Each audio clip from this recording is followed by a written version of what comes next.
I'm always looking forward to an early night, but she can't sleep at all.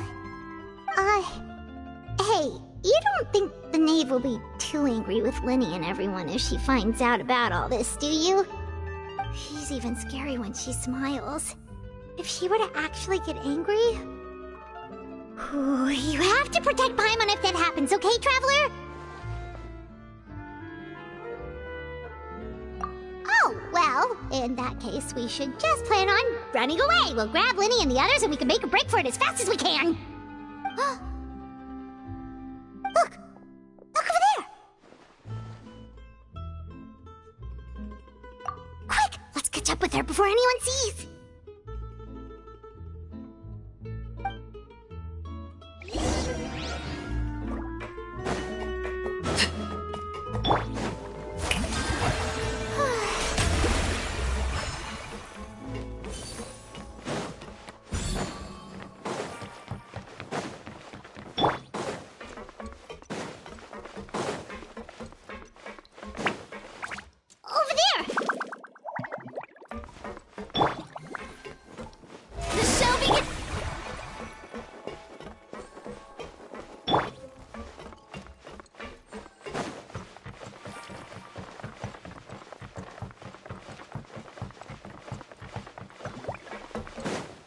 Oh, where is she going? Oh, if someone sees her, we're toast!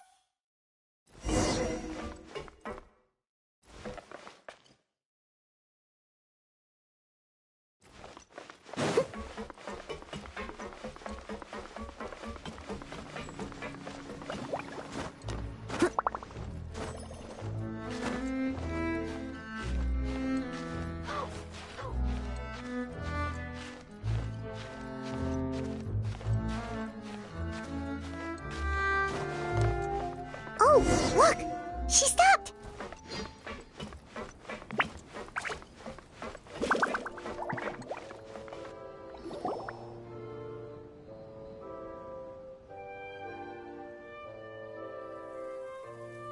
Clearvy! Shh! I opened the window while no one was looking. Look how pretty the outside is. If only I could have more than this. You probably think I'm being silly, huh? All this hopeless resisting? It's better to dream of what I could have than try to make it a reality, right? Please, help us get on the same page here, Clary. We need you to tell us what you know. Can you do that? Sure. Although, after you hear all this, I think you might regret that decision. Everyone in this family is nothing more than a tool, something to be used and exploited. We're all expendable, including me. As long as you're useful, you get to stick around. Lose your value, and you're handed over to the doctor, experimented on, and given a fate worse than death. I've seen it happen again and again, and I've had enough. You're saying the knave did all that? It's just, that doesn't seem like something she would do. She's scary and all, but it seems like even she has lines she wouldn't cross. I knew you wouldn't believe me. Everyone thinks she's a good person.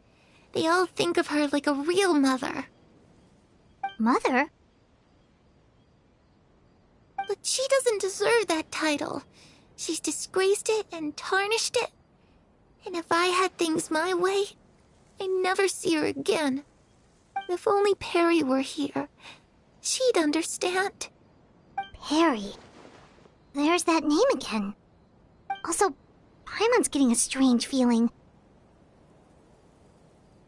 It almost feels like she's not really here with us.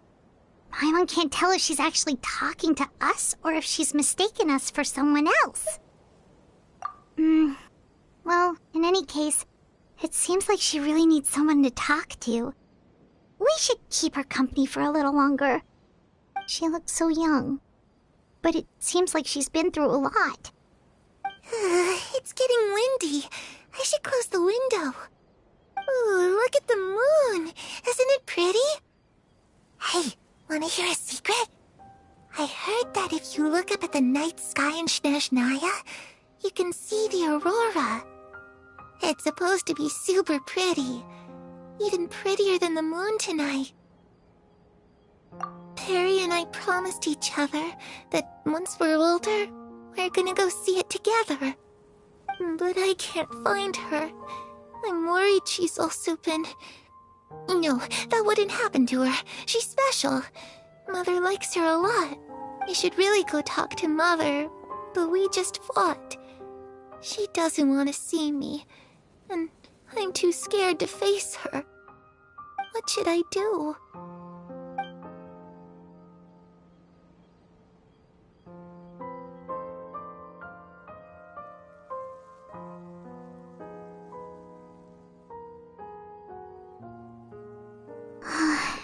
Paimon really doesn't understand what's going on with her. Well, let's head back. We've got an early morning tomorrow.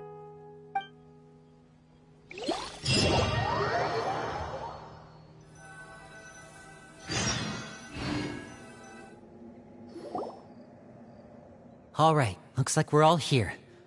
Let's go ahead with the plan.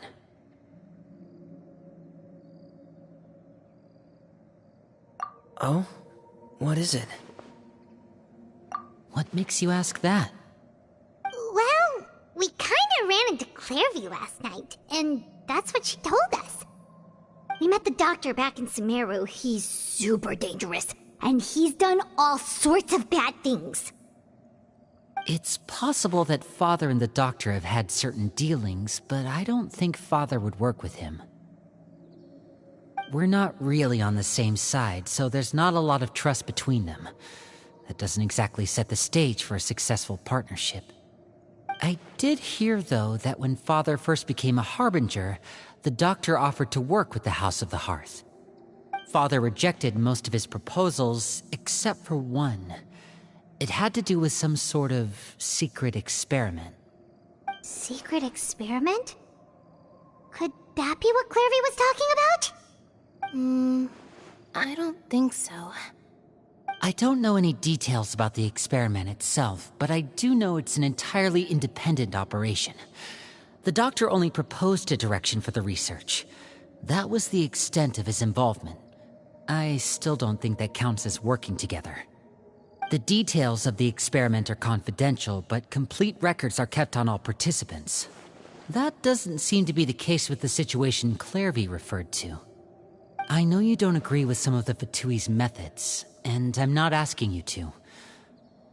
But I am asking you to trust us on this. The House of the Hearth has its own principles. There are certain lines we're not willing to cross. Alright, that's good to hear at least.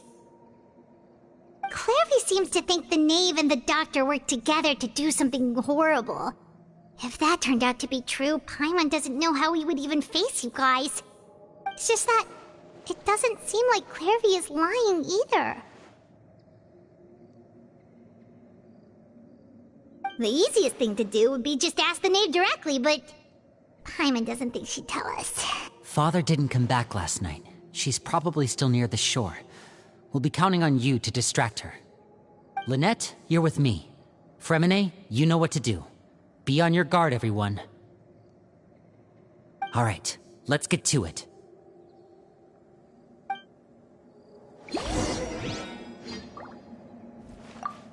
Where are we going today? Let's try somewhere further away this time.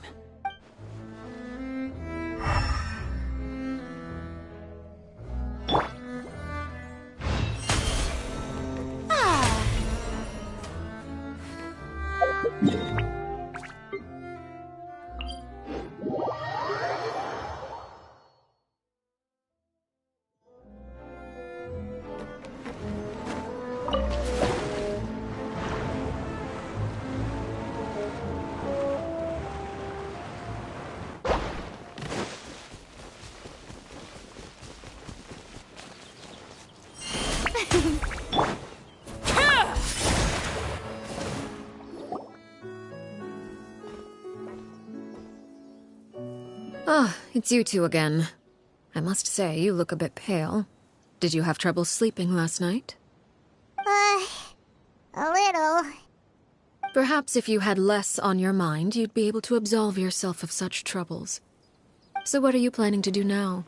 Catch up on some sleep? Or should I give you some time to rack your brain for a topic to discuss before I ask any questions? Although I must profess to being curious. Without Child here, how do you plan on distracting me? Us? Distract you? A good one. But no, we were just here for a chat. Looks like you could have used some extra time to think. No matter. If you don't have any other plans, why don't you accompany me somewhere? Don't worry. I'll be sure to steer clear of any scheming children. The ocean breeze is sure nice today. Children always think they can hide things from the grown-ups. But nothing gets past me. Least of all a little scheming. I think I'll let them have at it for a little longer. I can be very patient. Well, I'll leave you to think things over. If you're so inclined, meet me outside the Palais Mermonia. Good things come to children who do as they're told. So I do hope you decide to tag along. If only for your friends' sakes. What should we do? She clearly knows about everything we've been doing, and Paimon doesn't think it'd be a stretch to say she was threatening us just now.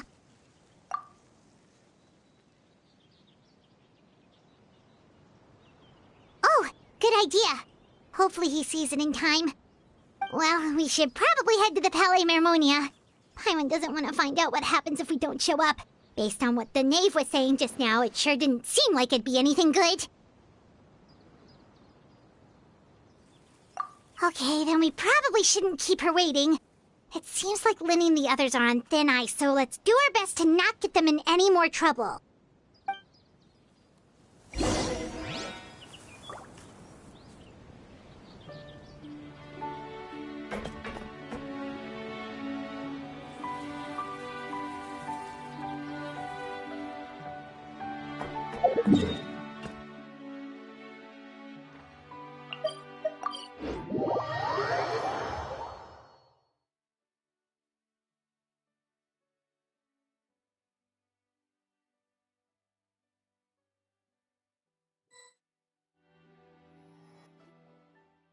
Seeing as we still have some time before my meeting, we might as well enjoy some pleasant conversation while we wait. I'm glad to see you get along with my children. Being surrounded by good companions is necessary for a child's development. You're not planning on doing anything to them, are you? I assume you're referring to Linny, Lynette, and Fremine.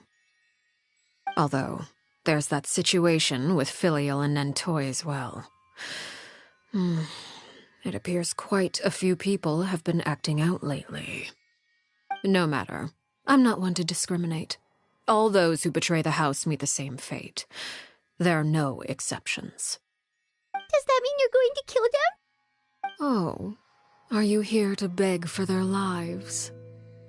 I'm sorry to disappoint, but the rules of the house change for no one. In my organization, everyone is responsible for their own actions. But don't you care about them at all?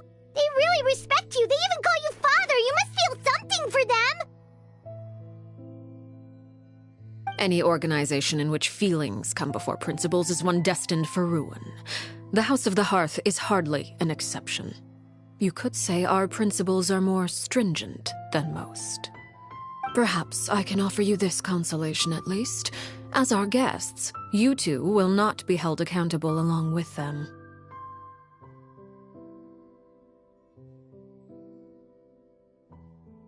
I would imagine Linny, Lynette, and Fremine will be able to keep their lives. As for Filial, Nentoy, and the others, I'm afraid there's little I can do.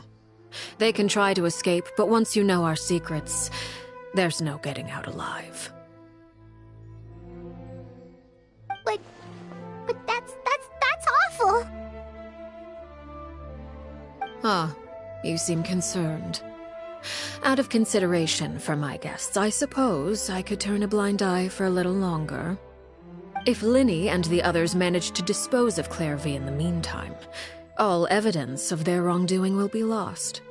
In that case, I could hardly punish them for something I couldn't prove. If their efforts are unsuccessful, on the other hand, all will be held accountable. And the punishment will be severe. Of course. Oh, and here, I believe this belongs to you. Do try and keep better track of it next time. It takes a considerable amount of time to train a bird like this. It would be such a pity if you were to lose it. Wait, where did you get that? Well, I'm afraid that's all the time we have to chat. Now, for the matter at hand. I asked you to meet me here because I have business at the Palais Mermonia. It has nothing to do with you, but I think it would be prudent for you to stick by my side for the time being. There will always be time later to run off and tell Linny what you've learned. Well, time to go. Looks like we wrapped things up just in time.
It's been a while, Monsieur Neuvillette. I must say, I wasn't expecting my meeting request to be approved quite so quickly. The Palais Mermonia operates with an efficiency worthy of admiration. It is only right that an esteemed diplomat such as yourself should be afforded the proper level of respect. Although, if I may speak plainly, I must confess that I did not anticipate we would have the occasion to meet again after presenting you with the Gnosis. I see you've brought the Traveler and Paimon with you as well. If I may inquire as to the purpose of your visit. I'll be departing Fontaine shortly. There is, however, an outstanding matter that I would like to see resolved before I go. It requires a rather lengthy explanation, I'm afraid. So I took the liberty of explaining everything in this proposal. Please review it at your leisure, Monsieur Neuvillette.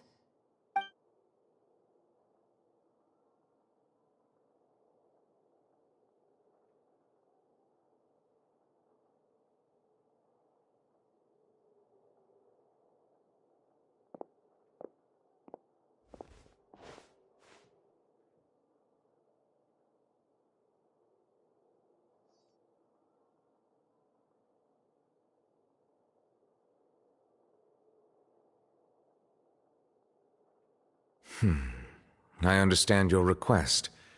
However, at the risk of causing offense, I must admit that I fail to see why you would wish for such a thing. I heard you have a certain fondness for water tasting, Monsieur Neuvillette, so allow me to use water as an analogy. A family is like a large body of water with countless rivers flowing in and out. As someone who watches over this system, I would hope that each river that flows from the source will eventually reach the ocean. Of course, objectively speaking, I know this is impossible. Most of the rivers will dry up along the way, disappearing into the ground and leaving nothing but a barren riverbed behind. Not all rivers are destined to reach the ocean, but I would not see their existence rendered meaningless. I believe the water that flows within them is simply meant for a different destination, like a field in need of irrigation. Or perhaps the glass of a certain water-tasting enthusiast. Did you get any of that, Traveler? Your words paint an optimistic picture indeed. Allow me to remind you, however, few among us are willing to sip from a glass filled with tainted water. It may have been tainted at one point in time, but not to worry. I'll make sure it's drained of all impurities and returned to its cleanest form.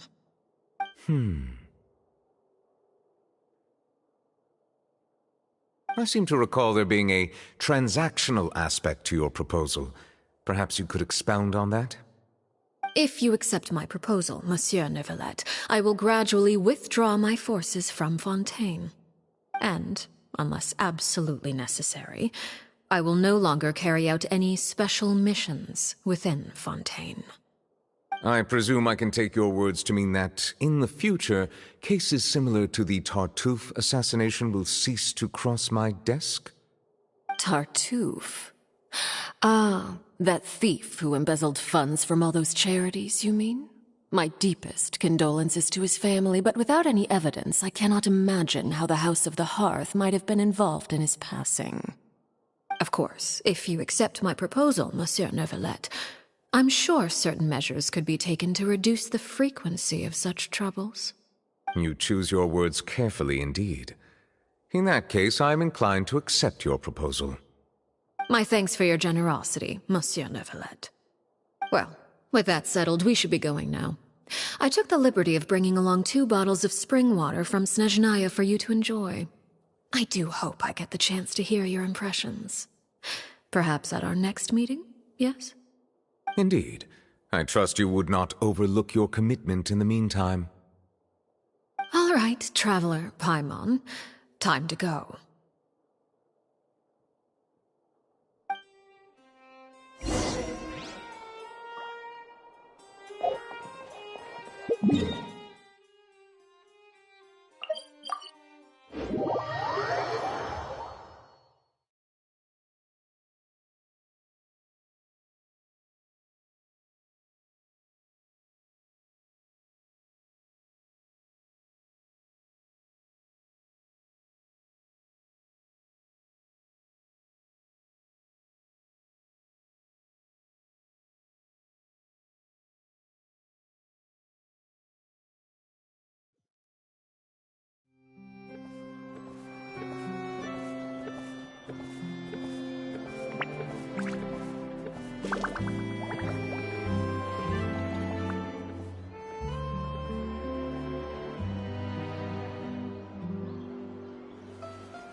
What exactly were you talking about back there? Paimon only heard you mention some rivers, a large body of water, and then some kind of irrigation scheme. You really want to know? I would imagine there might be more pressing concerns at the moment. Winnie, Paimon really hopes everything's going okay.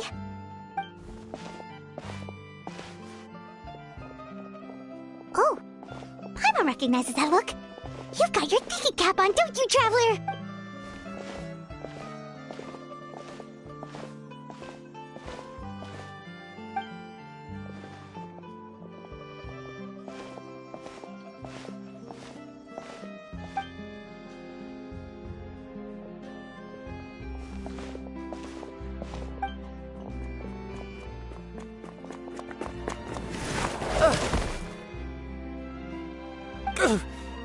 Oh, shoot.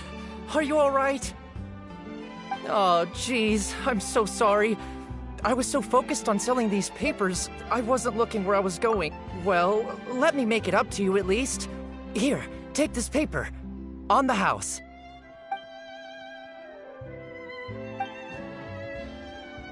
Oh, you don't have to give us anything. Please, I want to. It's not like I'm short on supply. It's my fault, really. I was just trying to bring home some extra mora for the family, but I bit off more than I can chew. I haven't had many takers today, so I'm still swimming in papers. What's going on here?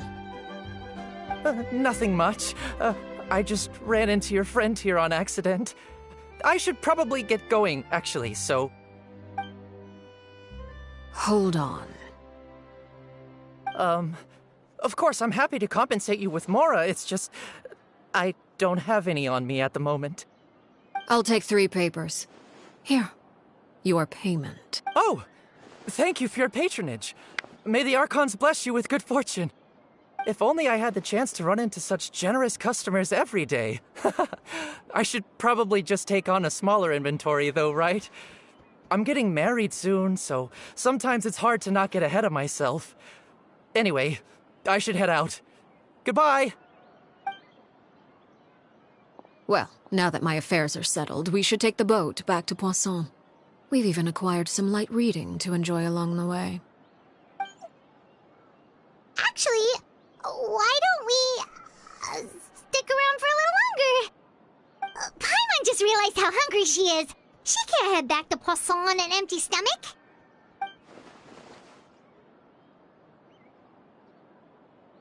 It appears you two are under the impression that delaying our return will somehow alter the situation in your favor. I'm sorry to ruin your fantasy, but your efforts are meaningless. That being said, I could be persuaded to give Linny some extra time. I just have one condition. If you agree to my request, I'll even answer some of your questions. You're quite curious about Clairvy, are you not? And my relationship to her. Wait, why are you being so generous all of a sudden? You're not gonna ask us to do something bad, are you? You overestimate yourself. You don't have the talent for bad things. Then what can you possibly... The most important consideration in a negotiation is that both sides receive something they want. Demands and threats only get you so far. Wonderful. Here it is. When the time comes, make the choice that you deem most appropriate in the situation, and lend your help to the House of the Hearth. Okay, sounds normal enough. But what do you mean, when the time comes? When is that supposed to be? That is for you to decide. Then we have a deal. Follow me.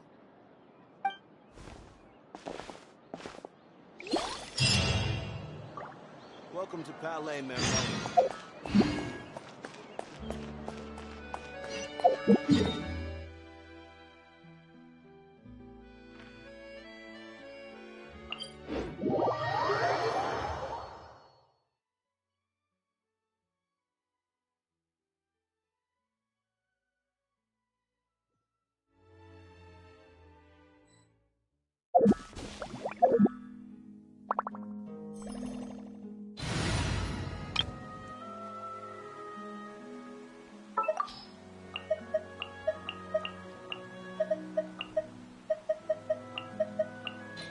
The campaign begins.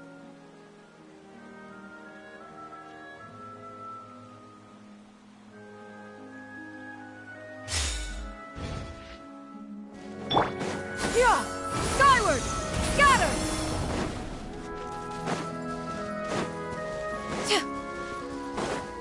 Yeah! Skyward! Scatter!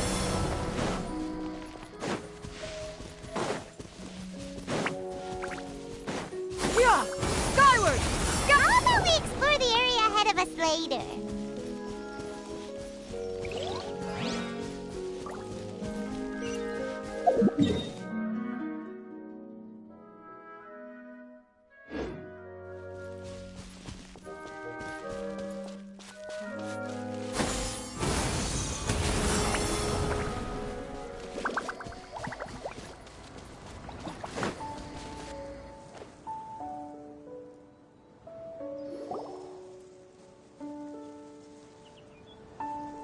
What is this place? Somewhere long forgotten by everyone. It used to be a grand building. Now it's nothing more than a pile of rubble. No one comes here anymore, nor does anyone care about what once happened here. Although, this place does have something to do with the story I'm about to tell you. It was before I became a Harbinger. and before Linny and the others joined the House of the Hearth. Due to certain events, I first killed Clairvy and then her mother. And this is where it all happened. You were the one that killed Clairvy? Patience now. Allow me to explain Clairvy's side of the story first. I'll start from the beginning. Clairvy was 6 years old when she was brought by her mother, Crucibina, to live in the House of the Hearth. From the outside, it seemed like a fairy tale. A thriving family made up of kind adults and friendly children. Crucibina was the knave at that time, and the House of the Hearth was under her control. She was Clairvy's mother by blood, but she was also the mother to all the children in the house. Clairvy was happy here, for a time. But she quickly realized that being part of this family wasn't a fairy tale at all. It was a kind of purgatory. Purgatory? Exactly. The House of the Hearth takes in war orphans from all over Teyvat. But as for how to raise them, that depends entirely on the person in charge. Crucibina came up with a novel idea. She would teach the children to fight, force them to duel each other, and then crown as the king of the house the child who proved themselves most worthy of inheriting her title. It's difficult to estimate the number of children who died or were maimed in the process. There's little I can say about the ones who died. The ones that emerged with permanent injuries, on the other hand, well, they still served a purpose. They would be handed over to the doctor to be experimented on, or sent away on dangerous missions. Nothing more than tools to be used and then discarded. So those were the experiments Clairvy was talking about. But what actually happened to her? You said that Clairvy was Crucibina's daughter, so if Clairvy tried to convince her to stop what she was doing, Crucibina probably would have listened, right? Despite being Clairvy's mother, Crucibina cared little for her daughter. She forced Clairvy to join the House of the Hearth only as a means to demonstrate her own impartiality as a mother, to prove that she treated all her children equally. Clairvy did try to convince her mother to change her ways, but it was to no avail. After her efforts failed, the only other option was to rise up and try to fight back. Unfortunately, the other children had already been thoroughly indoctrinated into the illusion of happiness Crucibina had created. Of course, there was one exception. Someone Clairvy's age who knew the truth about the House of the Hearth. Her name was Peruere.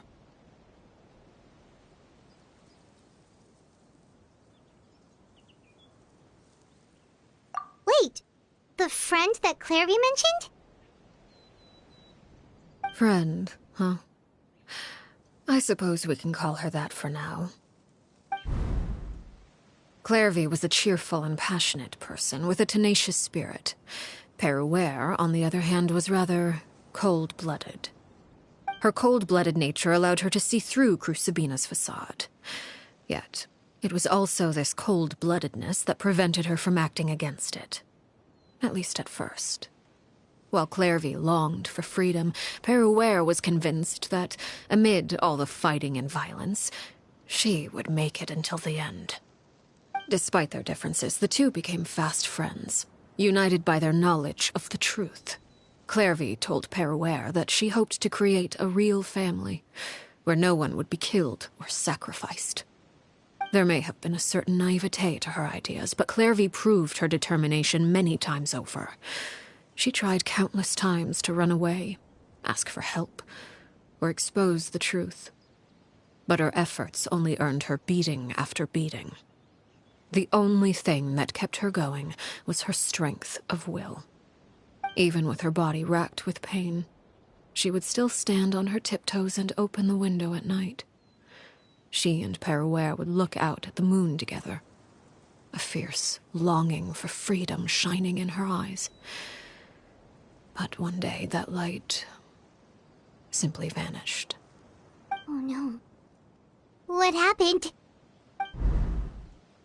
Her hopelessness resulted from a culmination of things. 10 years had passed. 10 years worth of failure after failure. She and Peruere weren't children anymore, but finding any chance to escape still seemed as hopeless as ever. It was during this time that Peruere suggested a new plan. If escaping was out of the question, why not take down the very person sitting on top of this throne of lies? Mother herself. Clairvy rejected that proposal. She claimed that, as a famous harbinger, Crucibina possessed an unimaginable amount of power. Trying to kill her would have an incredibly low chance of success. Clairvy never gave another reason, but Peruere could see it written all over her face. Clairvy still thought of Crucibina as her mother. Killing her own flesh and blood was a line she couldn't bring herself to cross. If she couldn't escape and fight back, then only one option remained. Precisely. Death was the only way that she felt she could be free. It happened during a duel. When she arrived at the dueling ring that day, her partner turned out to be none other than Peruere, the very person that had stood by her side all those years. It was a fierce battle, but ultimately, Clairvy decided to let Peruere end her life. From that moment on, Peruere's journey was one written in flames. When the rain finally came and washed it all away, there she stood, the sole victor in Mother's endless game of slaughter. A trail of corpses strewn across her path to success. It was the very result she had predicted 10 years prior. Even then, she believed she would make it until the end. She wasn't surprised by the fact that she emerged as Mother's undisputed heir. Rather, her success left her with an inexplicable sense of restlessness. She was unsettled, and there was only one thing that could quell that sensation. Perhaps you two would like to take a guess as to what it was? Crucibina, you mean? But...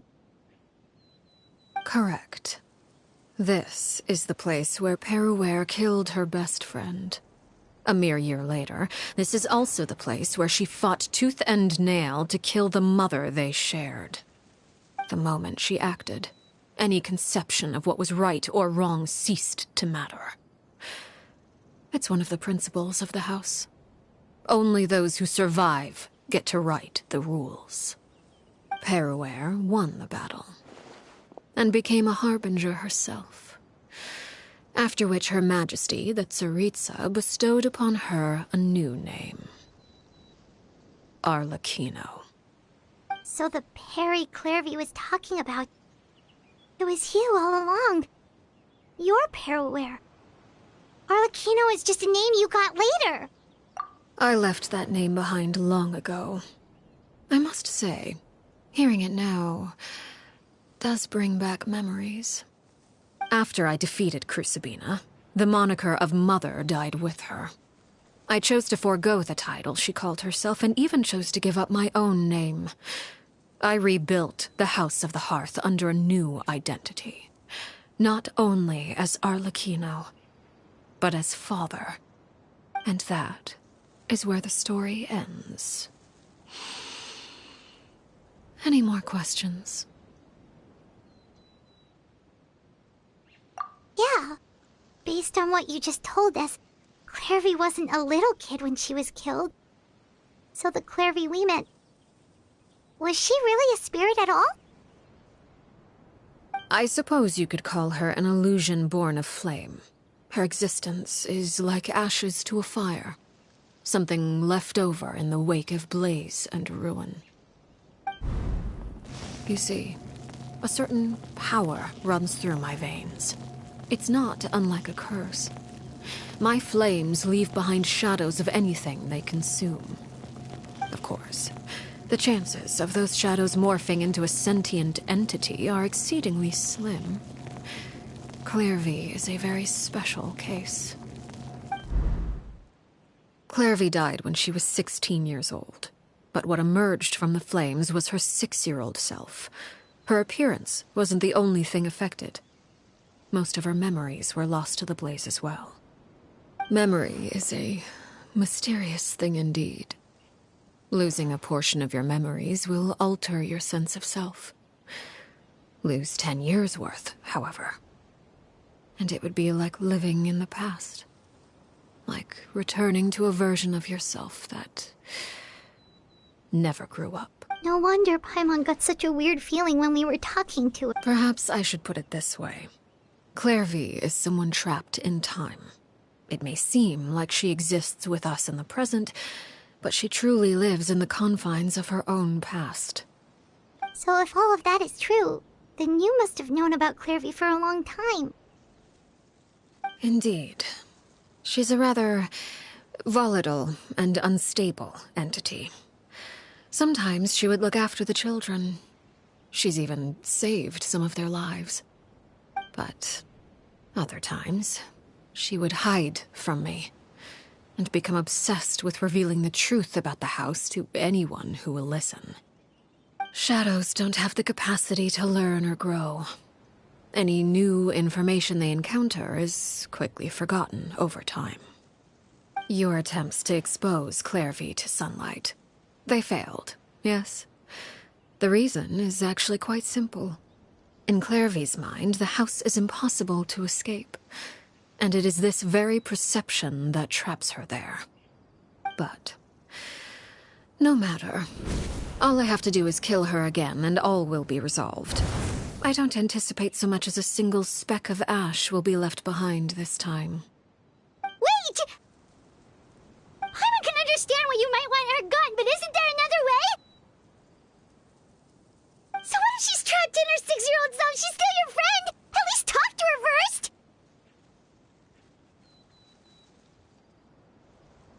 It's too late for that. She broke the rules, and now she must be punished. That goes for Filial and Nantoy as well. She's had quite the effect on them. I hope you understand. The difference between Crucibina and myself lies in our formulation of the rules, not our policy for enforcing them.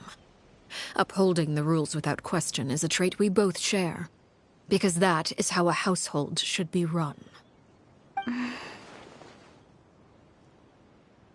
Is this really what you want to do? Whatever could you mean? Don't you want to say a proper goodbye at least? Whether as a killer or as a father, there are two things that must be avoided at all costs: anger and sorrow. Anger makes you impulsive. Sorrow causes you to waver. Well, it appears it's about time to proceed. Before we arrived, I told some of my well-behaved children to bring our troublemakers here by nightfall. I do believe I've kept my end of the deal. I gave your friends quite a bit more time. As for what happens now, we'll just have to wait and see.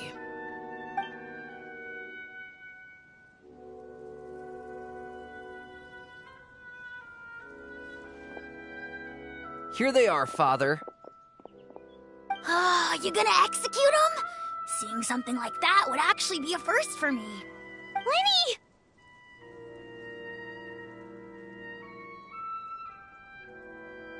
I'm sorry. I heard about how you helped buy us more time. But I still failed. I couldn't find a way to fulfill her wish. Huh? Are you... Perry? Indeed, it's been a while, Clairvy. Perry! Shh, stay right there. I'm sorry to postpone our reunion, but first I believe certain scores need settling.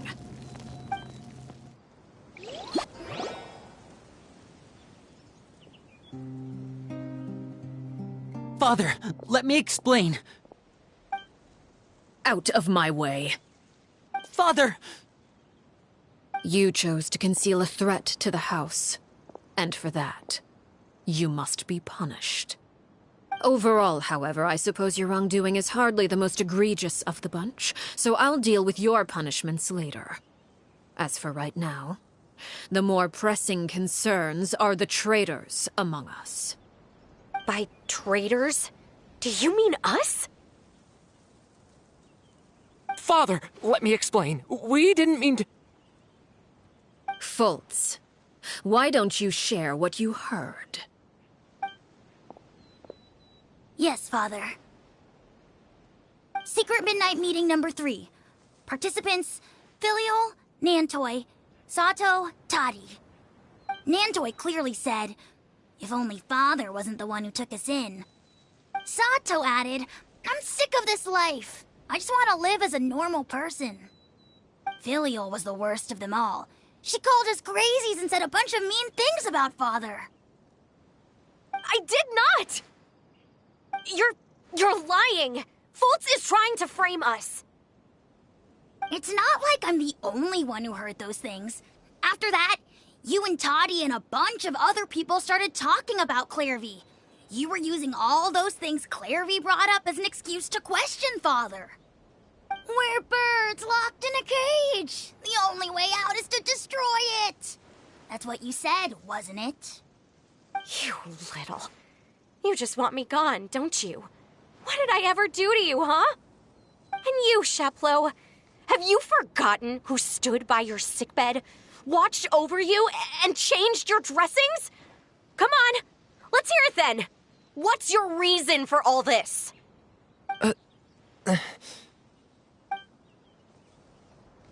You're wrong, Filial. We don't want you to die. You're our family.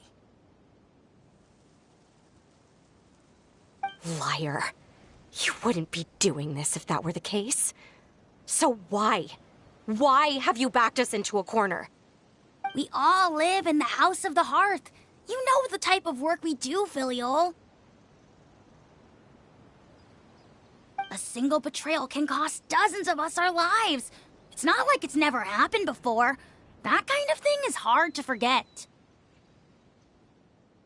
That's why the House of the Hearth cannot tolerate any form of betrayal. Ever since we came to Poisson, you've had 7 secret meetings. A lot of the things you talked about really crossed the line. You've been spying on us for half a month? Wait a second. Now that I think about it, the move to Poisson was just a way to make it easier to spy on us, wasn't it? Because we were all in one place. You've had this planned all along. Filial, Nantoy, I'm sorry. I owe you both my life. I owe Clairvy too. If it weren't for all your help after I got poisoned, I wouldn't be standing here today. If this were any other situation, I would do anything to repay that kindness, even if it cost me my life. But rules are rules. I'm sorry. My hands are tied. Why? Why? That's enough, Filial. We made a mistake, and we should own up to it. We broke the rules, plain and simple. And now we have to face the consequences. I'm sorry, Sheplo. Fultz. I'm sorry, Father. We accept our punishment. Chapleau, according to the rules of the House of the Hearth, how should these traitors be punished? All those who betray the house pay with their lives. And so it shall be.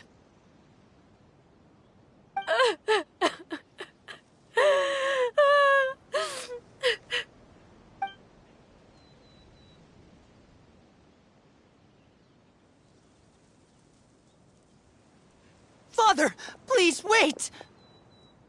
Something you want to say, Linny? Please reconsider, Father. What Filial and the others did, does it really count as betrayal? We all come from broken families. From the very first day we joined the House of the Hearth, we wanted nothing more than to make it a real home. But the truth is, none of us know what a real home should look like. I'm not saying I have all the answers. All I know is this. Killing Filial and the others may uphold the rules, But doing so will only bring us further away from being a real family than we've ever been. So please, Father, please reconsider. I agree with Linny. Father, please. Linny, you...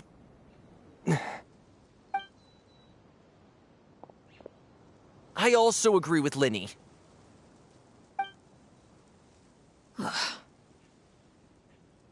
An order once given cannot be rescinded. However, given the extent of your determination, I suppose we shall have to go about this a different way. Draw your weapons and face me. Our weapons? Father, are you referring to a duel? Precisely. The rules of the house will not be altered. Traitors must be punished. However, resolving disputes with a duel is also one of our rules, one that also applies to me. Demonstrate a sufficient showing of strength, and I shall offer a concession. Wait. Beat Father in a duel? Impossible. Father is way too strong, even for Linny.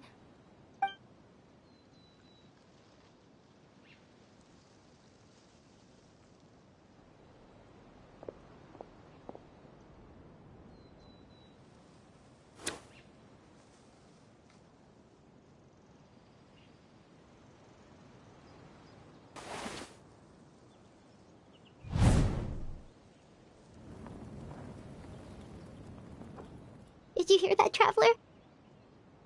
Linny and the others have to duel the knave. What should we do? Can they really win something like that? If they lose, those people from the house are really gonna be executed. Hey, are you listening?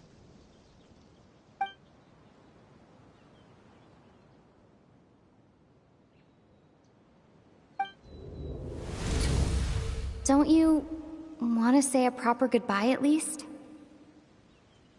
Anger makes you impulsive. Sorrow causes you to waver.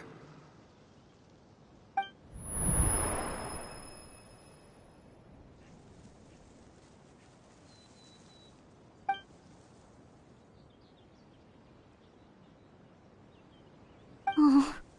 Looking at that expression on her face, she seems really serious about this. Guess that means there's no chance she's throwing the duel on purpose, huh?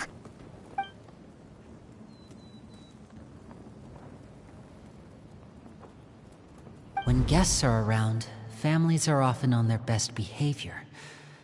And any disputes are less likely to escalate. When the time comes, make the choice that you deem most appropriate in the situation, and lend your help to the House of the Hearth. What's wrong, Traveler? Hey, where are you going? Traveler?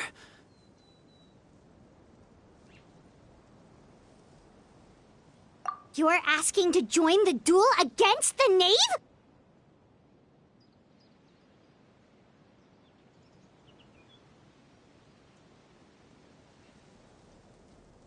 I'll allow it. We do have a ready-made dueling ring at our disposal, after all. All I would advise is this. Keep a firm grasp on your weapon, and give it your all. Any less, and you may just lose your life.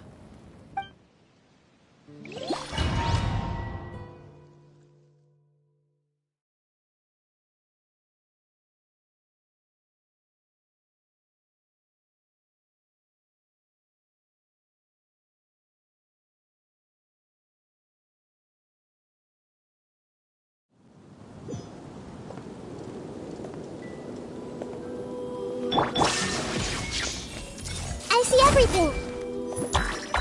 Yeah.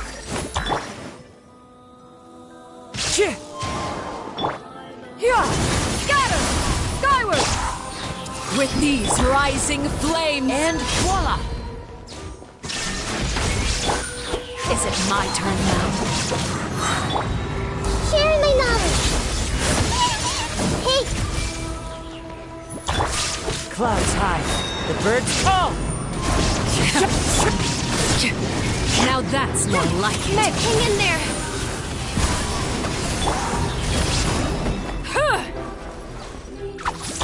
Spare your energy. Running is of little use. Everyone hold hands! The countdown has begun. Have a taste of purgatory. I have to draw my blade. Then... Spare your energy. Running is of little use. Scatter! Now you shall perish! Now forget the countdown has begun. Like a fly tangled in a web. Skyward!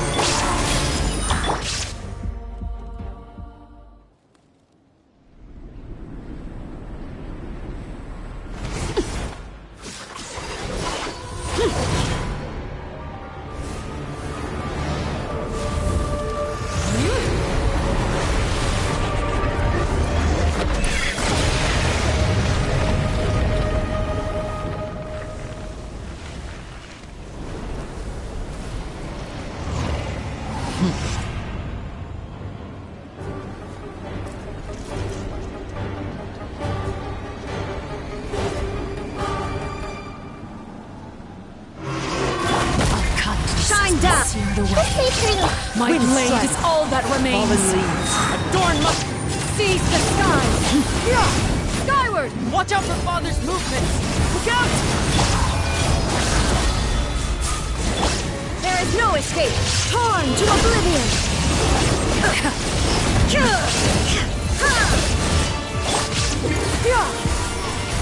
This way, Curly. Now's our chance! Over here! Sunlight is only the beginning. Skyward!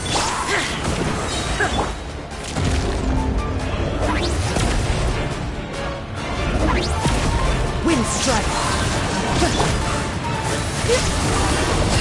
Look out!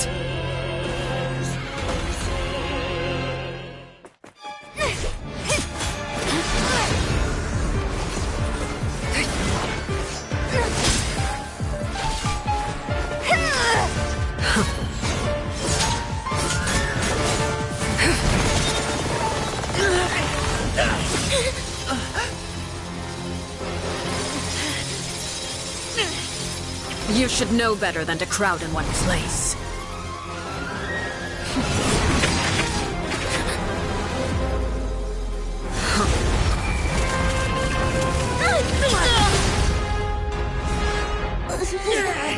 Oh, I know. No! I'm sorry, Father!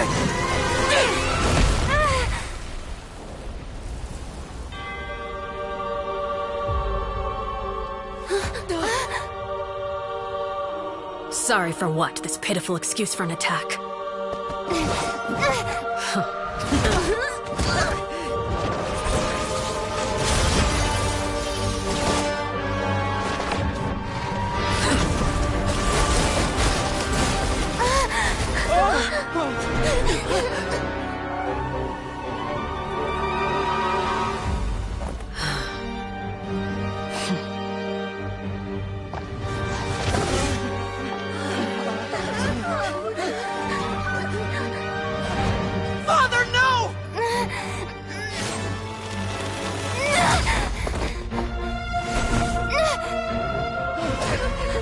Made it out, did you?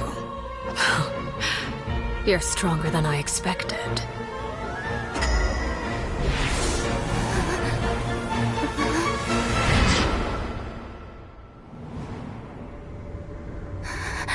A crimson moon. I can't move.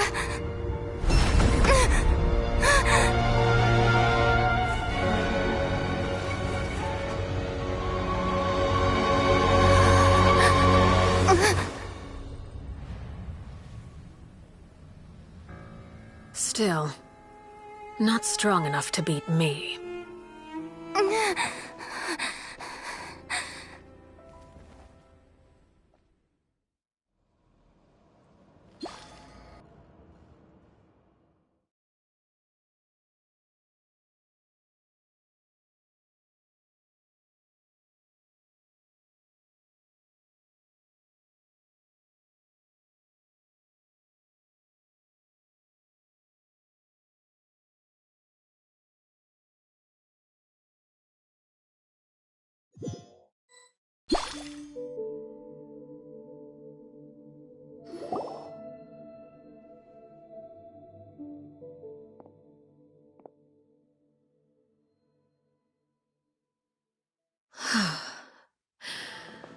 I believe we can end things here.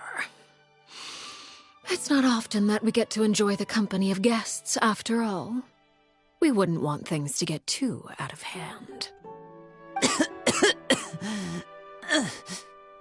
Brother, are you all right?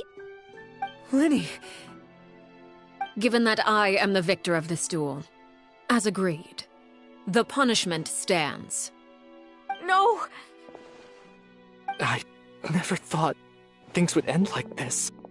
However, everyone involved in the duel demonstrated a remarkable level of strength and determination. In light of this, I'm prepared to change the method of execution. Elwar, the bottled flames I gave you for safekeeping. Do you still have them? Yes? I wasn't sure what they were for, but I've kept them super safe. I didn't lose a single one. Wonderful. Then, in just a moment, I'll have you administer them. Bottled flames? Indeed. They're the product of a secret experiment. Under certain special circumstances, flames can be extracted from my person and preserved. Once ingested, searing pain will spread across every inch of your body. No harm will come to you physically, but your memories will be burned away. If you can withstand the pain. When you awake, you'll have forgotten everything you know about the House of the Hearth, and will be expelled from the organization. In other words, administering this concoction will kill the version of you that grew up in the house, and give you a new identity.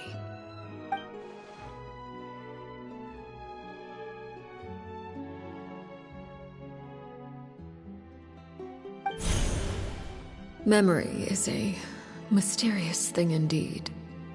Losing a portion of your memories will alter your sense of self.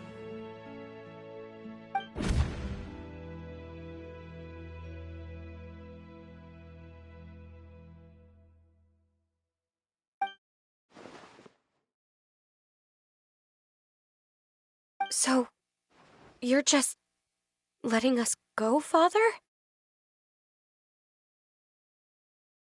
You misunderstand. Memories are extremely important. Once consumed by flame, the version of you standing before me will die, and our secrets will die with you. So no, I don't intend to just let you go, because the person who survives will be nothing but a stranger. Even so, I won't have to live in fear anymore. I'm sorry, Father. I'm sorry I let you down, but I really... Don't cry, Filial. You haven't left the house yet, so there are still rules to be followed, yes? Remember what I taught you. Anger makes you impulsive, sorrow causes you to waver. Don't let yourself be controlled by your emotions. Of course. I'll remember. Dry your tears, and go pursue the life you really want.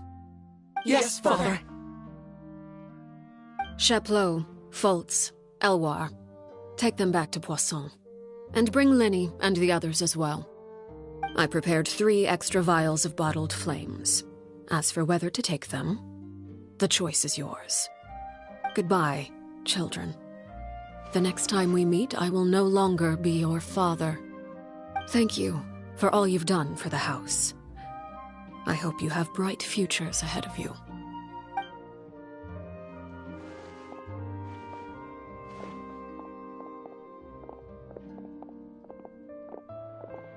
Father.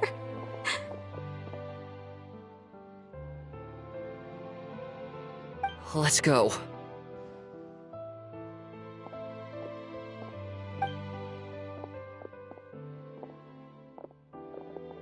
Here, grab my arm, Lenny. I'll help you walk back. Thank you.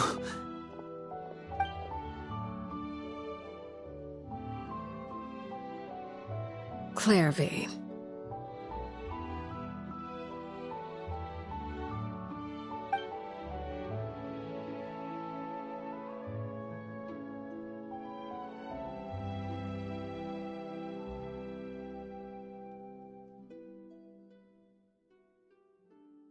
Can we talk now? I've been waiting for a super long time. You really are Perry, aren't you? I haven't seen you in so long. How come you're all grown up? Wait, did I somehow travel to the future on accident? Or am I dreaming? What a long dream. Neither. You died, Clairvy. That's what happened. You could have at least sugarcoated it a little. Look, she's that speechless.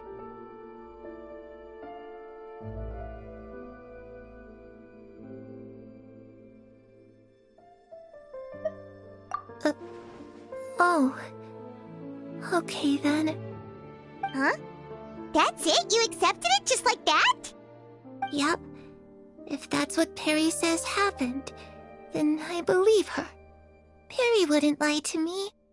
Plus, I don't really need to know why I'm like this. I'm more curious about what happens in the future. If you're a harbinger now, Perry, that means Mother is gone, isn't she? Can you tell me about it? I want to know what happened to her. And to me. You never stopped trying to defy fate. At first, no one believed you. You could only vent your frustrations to the moon. In fact, you often sought comfort in the night sky. You wanted to see the aurora, so one night we promised each other we would go to Snezhnaya to see it together. Later on, you tried to run away, but you were brought back each time. Mother spared your life, but it wasn't out of kindness. Instead, she decided to make an example of you by slowly torturing you over time. That way, the other children would know what happens to traitors. Still, you never gave up. Mother hoped that through ruthless duel after ruthless duel, she would be able to crown an ultimate victor among the children she raised. But you called on everyone to unite, to fight to a draw in order to reduce casualties. Your efforts may have only delayed the inevitable, but still. You gave them hope. You tried everything you could think of, but every attempt ended in failure. Still, you never turned your sword on Crucibina, and you never turned it on me. On that gloomy day, you told me, "For the last 16 years of my life, I've done everything I can to fight for freedom. But now, I realize that the only freedom I truly possess is the freedom to choose to die." I never imagined I would say something like that. I must have been feeling really worn down. But somehow, I still think I understand. According to Mother's plan, only one of us was going to make it until the end. And I always hoped that person would be you.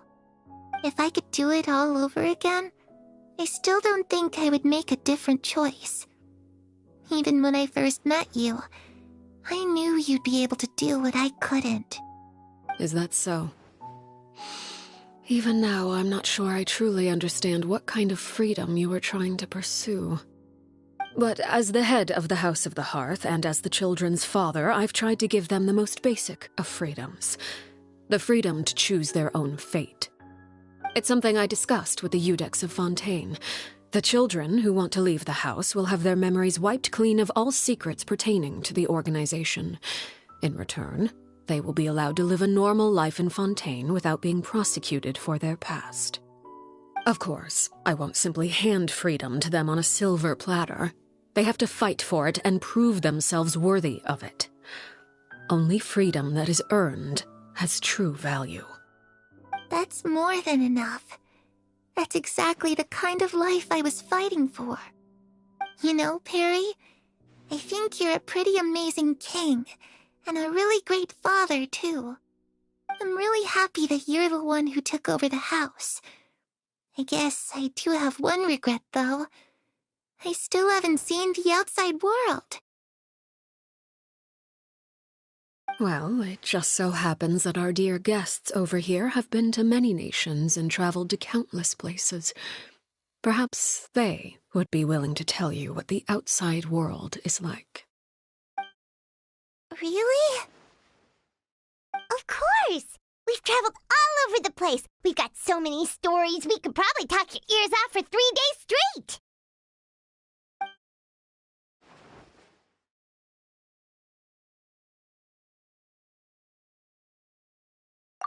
You know, I used to dream of being a bard.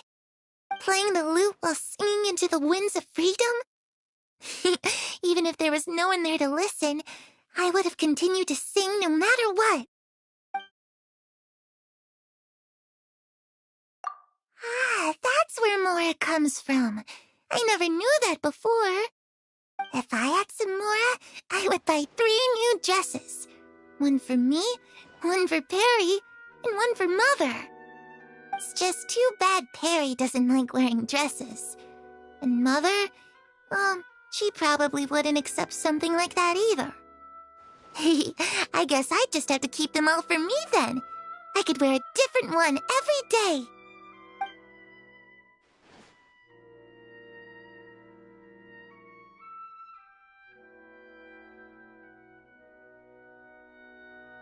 Those yokai you mentioned, what do they look like?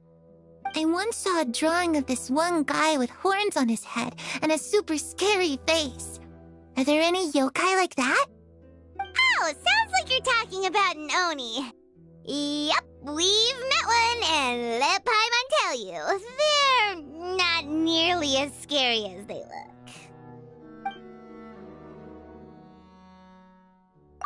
I was always too afraid to skip Mother's fighting lessons. But at the academia, I bet you could do all sorts of secret things in class. Things that have nothing to do with studying. I'm just kidding. Being able to study whatever you want without having to fear for your life actually sounds pretty great.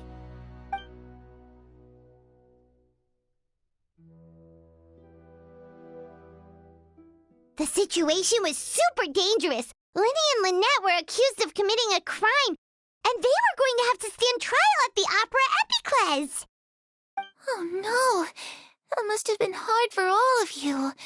What happened next? Don't worry, we were able to turn the situation around super quickly, all thanks to Detective Paimon, of course. How'd you do that? Come on, tell me. Okay, so it was like this. After the failed magic show, we rushed to the scene and...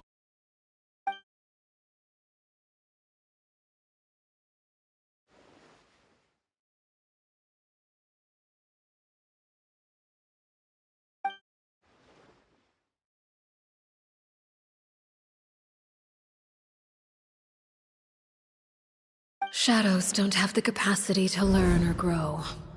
Any new information they encounter is quickly forgotten over time.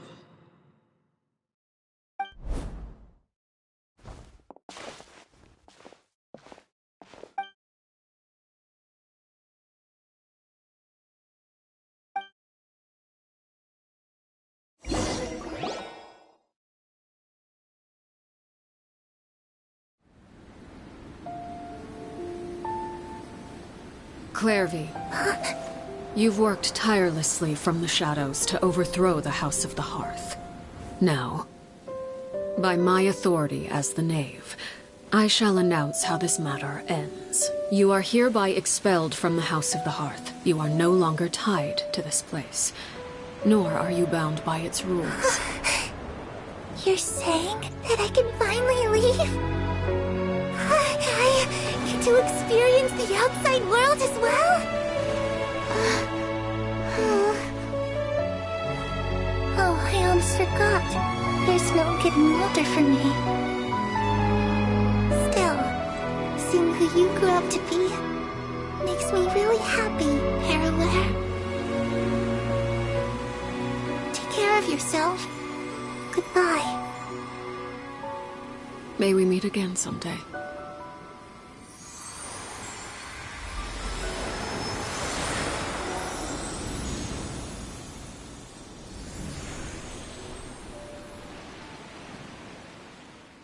Clairvy. She left so soon. Paimon didn't even get to finish her story. I also have certain sentiments left unsaid. I wanted to tell her that the aurora I saw in Snezhnaya was just as beautiful as the ones in the pictures. But a shadow's memories reset at dawn. Had we delayed any longer, we wouldn't have had the time to say goodbye. Whatever regrets may linger, let them be lost to the coming of a new day. Father? It's Linny! Hey, Linny!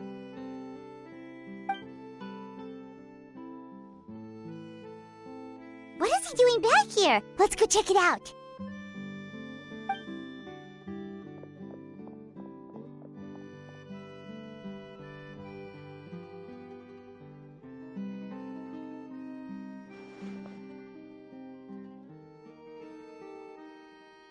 Father, the bottled flames have been administered. Filial and the others have left the house. And you? What have you decided? Thank you for giving us that choice, Father. But we never wanted to leave the house. It's the only home we've ever known. Lynette and Fremine feel the same way. They're recuperating back at the Hotel Bouffe d'été. But I decided to come back and tell you where we stood. I'm sure you're well aware of the expectations I have for you. I want you to follow in my footsteps and become the next king of the house. Yet you seem to have different ideas. I must admit, I'm rather surprised by your decision to stay. There's nothing wrong with choosing to live a quiet life. Leading this organization is a heavy responsibility, one not so easily carried by someone forced onto the throne. I just never understood what you saw in me. What made you believe I was deserving of that throne? You're brave, talented, and, most importantly, you cherish your family. You would do anything to protect them, even if it costs you your life.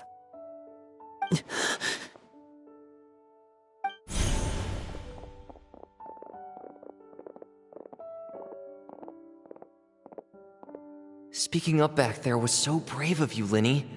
It's all thanks to you that we were able to convince Father to back down. You're a hero, Linny. Hero? Father is the real hero. Had Father gone all out during the duel, there's no way I would have walked away with my life. She must have had it all planned from the beginning, from the very moment she suggested a duel. I'm not deserving of that title.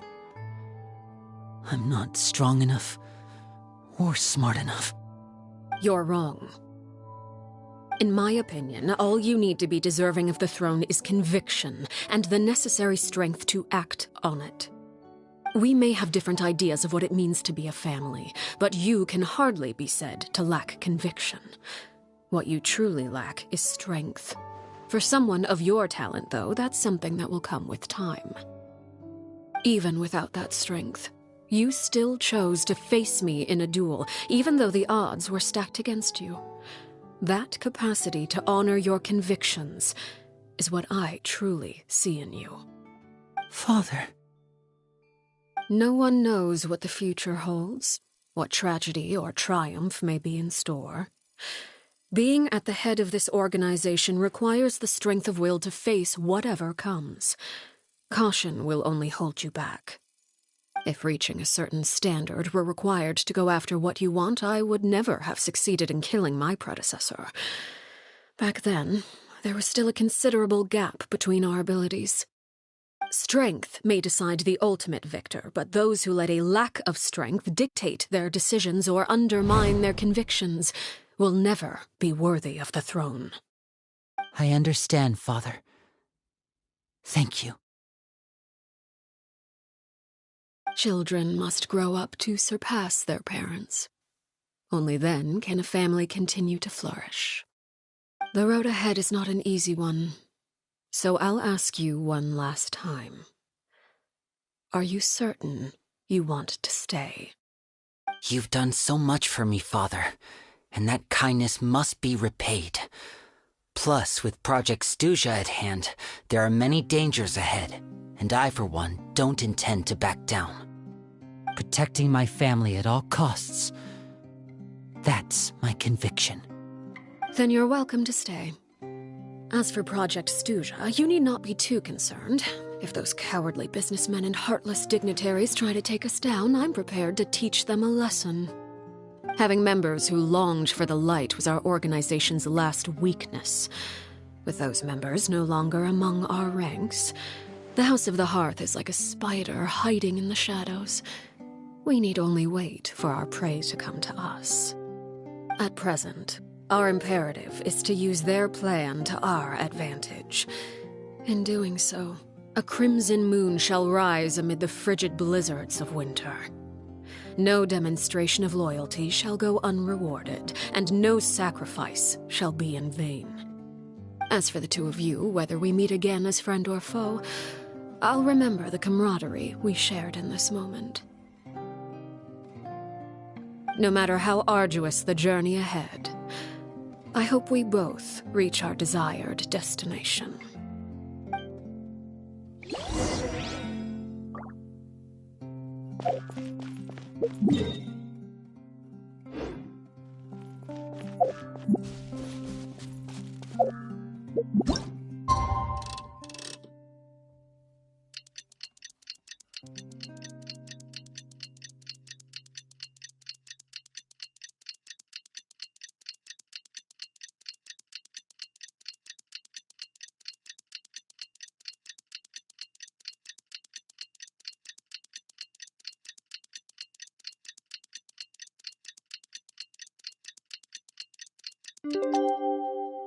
The secrets of the mechanical... Didn't Linny say that Lynette and Fremine were recovering at the Hotel Bouffe d'été?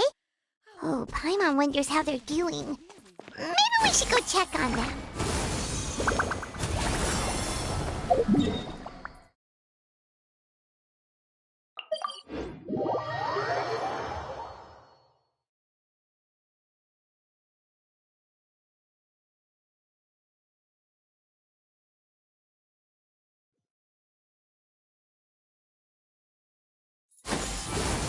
Skyward!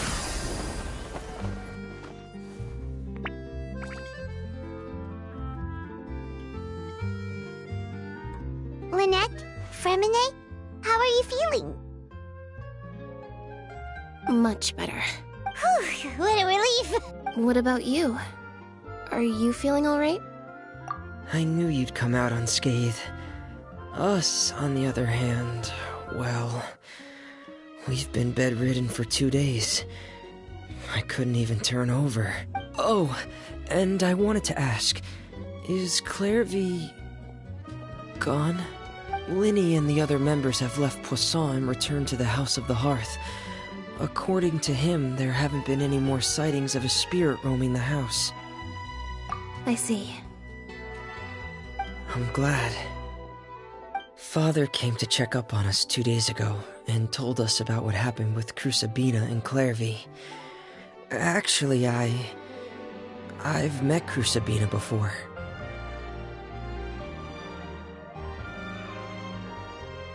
Wait, what? You've met the former knave? Crusabina died a year after Clairvy. It was during the year between their deaths that I joined the House of the Hearth. Crusabina had an extremely cruel and radical way of doing things. While she was alive, the atmosphere in the house was suffocating. When I joined, though, the experiment she valued so much had already come to an end, and all the people involved, dead and injured alike, were gone. Crusabina never talked about the past with us newcomers. A couple of months after I joined, Father killed Crusabina and burned all her files. With that, the names of all the people subjected to her experiments, Clairvy included, were lost to the flames, along with the painful memories they represented. Father took in Lenny and me a couple months after that, but she never mentioned anything about Crucibina or Clairvy.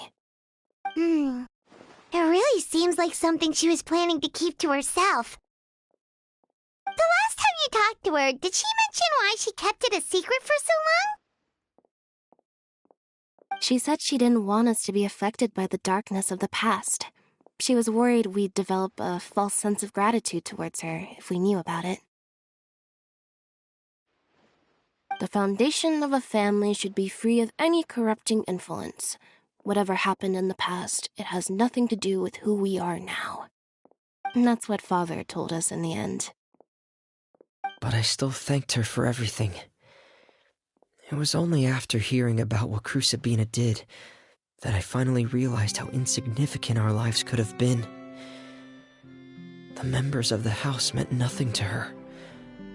To say that she valued them in any way, even just as a tool, would probably be giving her too much credit. If Father hadn't taken over the House of the Hearth, I probably would have already...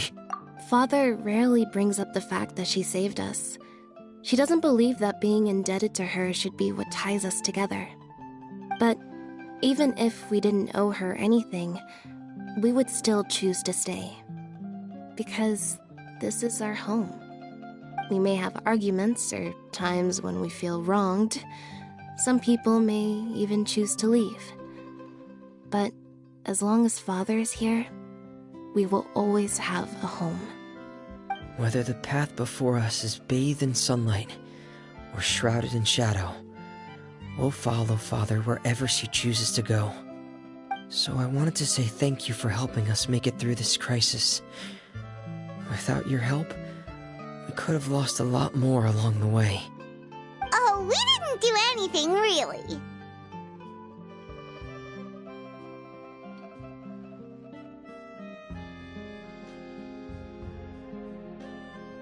Of course. You're welcome anytime. Are Filial and Nantoy okay? I actually saw them at a cafe this morning. They didn't recognize me. From what I could tell, they were drinking coffee and talking about one of the operas that started running recently. They seemed happy. If I had to take a guess, I would say they finally found the kind of life they always wished for.